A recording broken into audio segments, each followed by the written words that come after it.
CM Revanth Reddy దొంగ తీరుకు వ్యతిరేకంగా BRS శ్రేణులు కదం తొక్కారు. రుణమాఫీ మోసంపై వికారాబాద్ జిల్లా పరిగిలో బీఆర్ఎస్ శ్రేణులు ఆందోళన చేపట్టారు.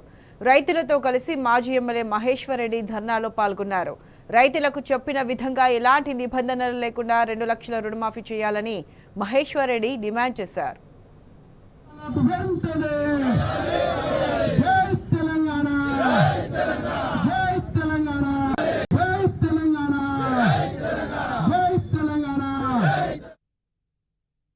కేంద్రంలో రైతుల పక్షాన చేసేటువంటి నిరసన కార్యక్రమానికి ఇవాళ కాంగ్రెస్ పార్టీ అధికారంలోకి వచ్చి దాదాపు 8 నెలలు పూర్తవుతున్న సందర్భంలో వారైతే ఏదైతే ఎన్నికల్లో ఇచ్చిన హామీలు ఒక్కటి కూడా నెరవేర్చకుండా ఇవాళ ప్రజలను మభ్యపెట్టి ఇవాళ ఓట్లు దండుకొని అధికారంలోకి వచ్చిన తర్వాత ఏవైతే చెప్పిన మాటలని కూడా ఒక్కటి కూడా సంపూర్ణంగా నెరవేర్చే ప్రయత్నం ఖచ్చితంగా చేస్తాయి.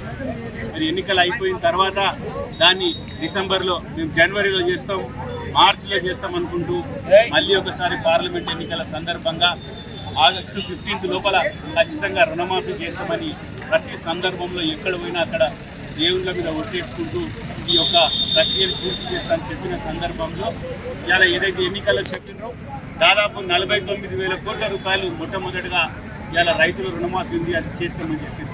దాని తర్వాత మళ్ళీ వాళ్ళు ఎన్నికల మేనిఫెస్టోలో 40,000 కోట్లు అది చేస్తామని చెప్పి ఎన్నికలు అయిపోయిన తర్వాత మరి ఏదైతే క్యాబినెట్లో వాళ్ళు తీర్మానించిండ్రో 31,000 కోట్లు ఉన్నాయి, ఇవన్నీ కూడా ఖచ్చితంగా పూర్తి చేస్తామని చెప్పడం జరిగింది. దాని తదనంతరం మళ్ళీ దాన్ని 26,000కు బడ్జెట్లో కుదించడం జరిగింది. ఆ 26,000 కోట్లన్నా కంప్లీట్గా చేస్తారనుకుంటే చేసింది మాత్రం 17,930. ఇక్కడ వ్యవసాయ మంత్రి కూడా 41 లక్షల మందికి చేస్తామని చెప్పి 22 లక్షల మందికి చేసినాం, మిగతాలకు తర్వాత చేస్తామని చెప్పి ఇంకొక మంత్రి ఇంకా 12,000 కోట్లు ఉన్నాయి, అవి చేస్తామని చెప్తున్నారు. అంటే వాళ్ళకి ఎక్కడ కూడా పొంతన లేదు.